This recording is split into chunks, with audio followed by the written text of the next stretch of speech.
There's one addiction that's so prevalent, yet almost invisible, that even though it's right under our nose, we can't see it. I'm of course talking about the phone. Now I say it's invisible because it's very hard to spot in ourselves unless we're really conscious, really aware. See, because when we're looking at our phone, scrolling, we're not really looking at the phone. We're seeing that video of the two people talking in the podcast. Like we're there. We see the cat jumping about doing stupid shit. Like it's our cat. When really we're just looking at the fucking pixels.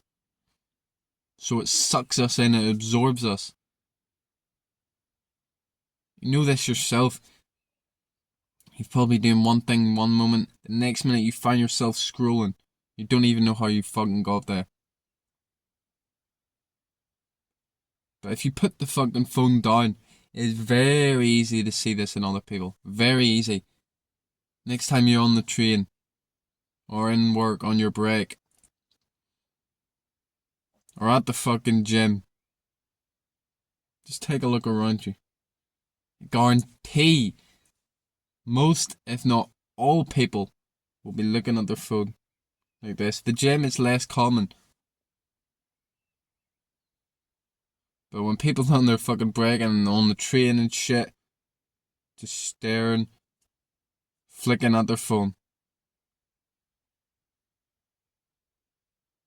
See, we've normalized this horrible habit. In fact, we've normalized doing hours and hours of this. Hours and hours of screen time. Of this thing that hijacks our reward system in our brain.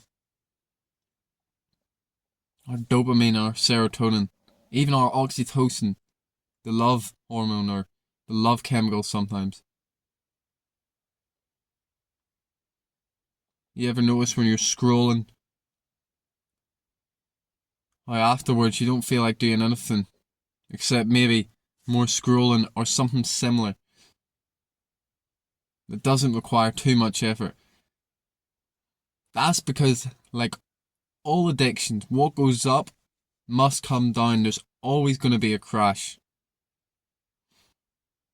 And so it leaves you feeling depleted, sad, maybe bored,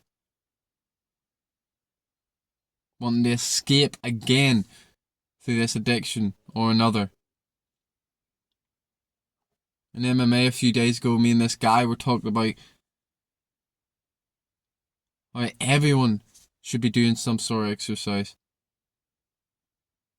You know, I said something along the lines of like, I love exercise, my passion, whatever.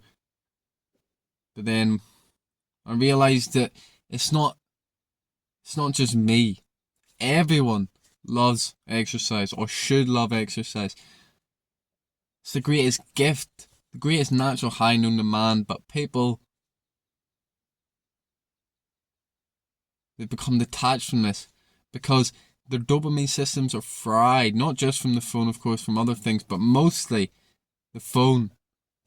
The phone is the main culprit, in my opinion, for this because it's hours and hours of just frying your dopamine. So of course things like the gym are going to feel hard. Not going to feel as good. Because your new baseline of dopamine is fucking way down here. You fucked it by them constant ups and downs. So it just going down, down, down till your baseline is way below than where it was at.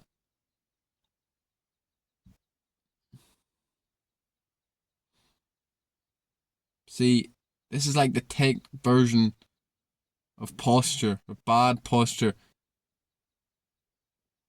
If you know about bad posture, sitting too long or lying too long causes your muscles to weaken and shorten. This is what scrolling's doing to your brain. It's causing your brain to weaken and shorten. You ever heard of fucking TikTok brain? Yeah, that's what you're giving yourself. This constant need to look for something quicker, something better, some stronger high. Sounds similar to being a drug addict, doesn't it? Because it's very fucking similar to the brain. Of course, it doesn't touch your other organs.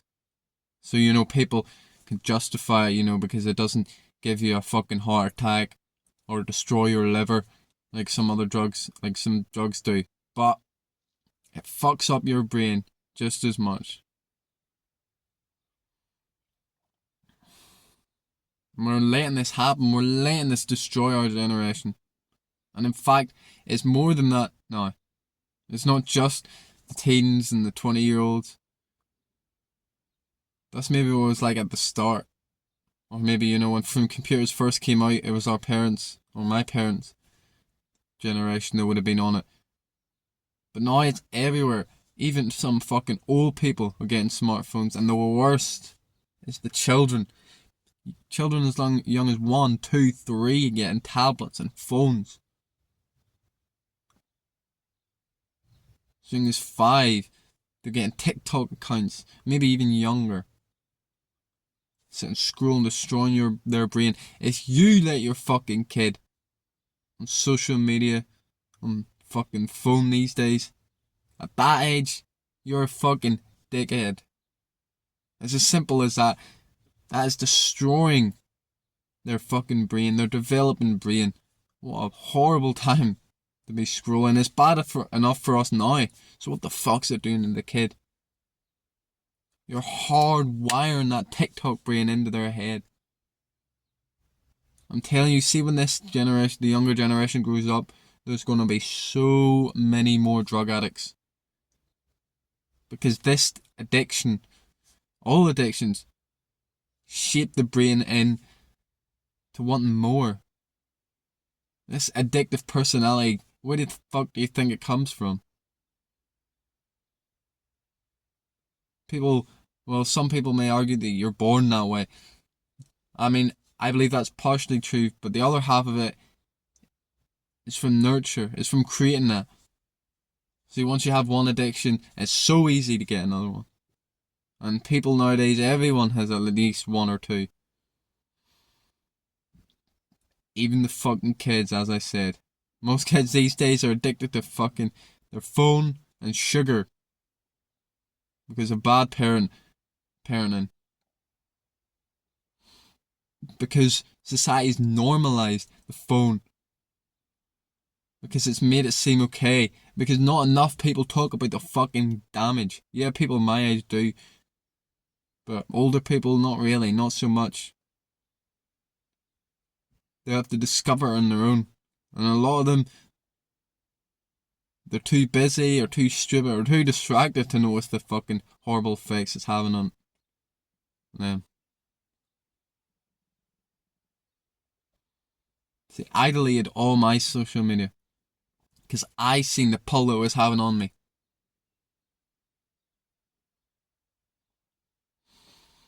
I would find myself just scrolling, just looking at shit, just crap that I don't even want to watch. Like, this is when I first started to notice that I had a problem, because I was on Snapchat, and those little, like, I don't know what you would call them, like, highlights or some shit. Not people's actual stories, but like the public ones that are posted by influencers and companies and all that. I would just be so bored and I'd be going on that. Even though it's just crap, just stupid shit that I didn't even want to watch. I was still watching, and that's when I first fucking seen the problem. And I just kept developing, and I would be going on my phone, just swiping and doing bullshit. And this was also keeping me stuck in my addiction of masturbation, because I would see something that triggered my brain, and then of course I'd go wank. So it got to the point where I just deleted it all. Now I still kept YouTube, and I still kept some messaging apps like WhatsApp.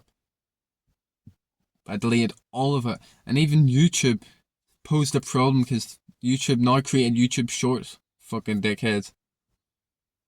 So even though I had YouTube, I struggled to really just not watch the shorts. I would just find myself just scrolling.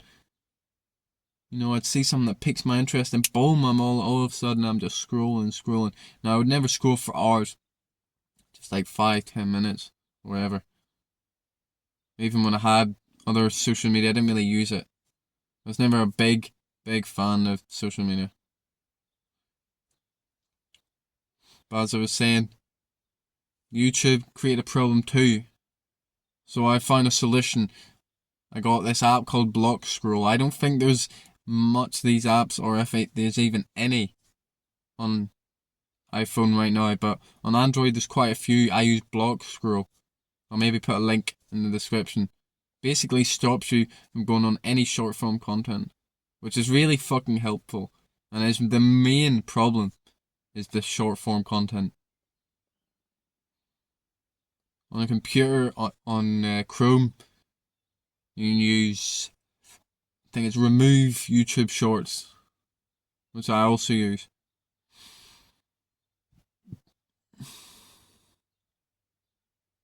The best thing, I think, about removing social media, removing this bullshit from your life, is it frees your mind in this strange way. Well, it's strange because we've been addicted for so long. It's actually normal.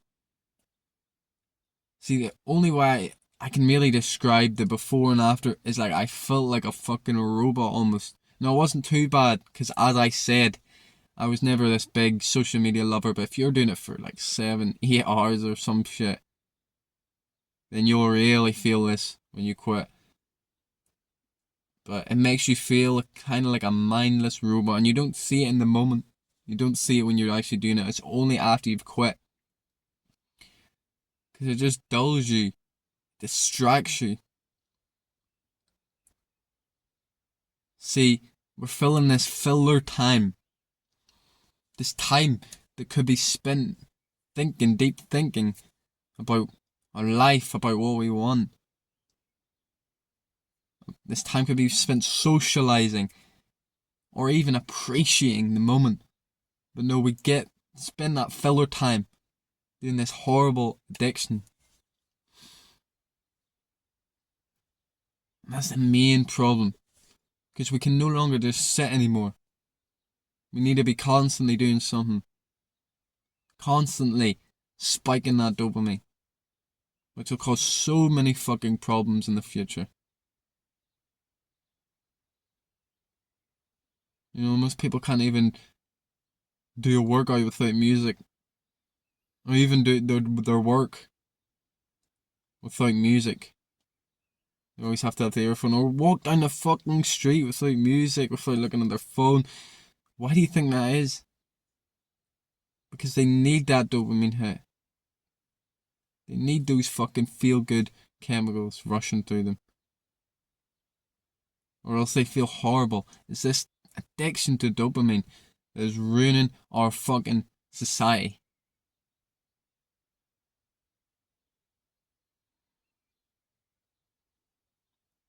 Now look, I know this isn't going to change much people.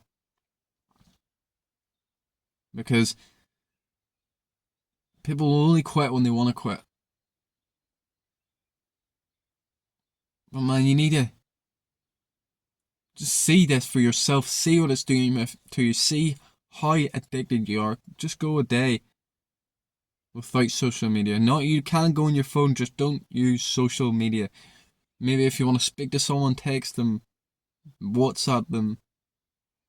But none of this fucking flashing images, just boom, boom, boom in your face, full of dopamine. You want to really see yourself spend an hour, 30 minutes maybe, if you can't. No phone, no nothing, no distractions. See, we can't do this anymore. We can't just sit alone by ourselves. And then you wonder why you don't know what you want to do with your life. You wonder why you've no purpose, no ambition, and you can't even just sit alone and think.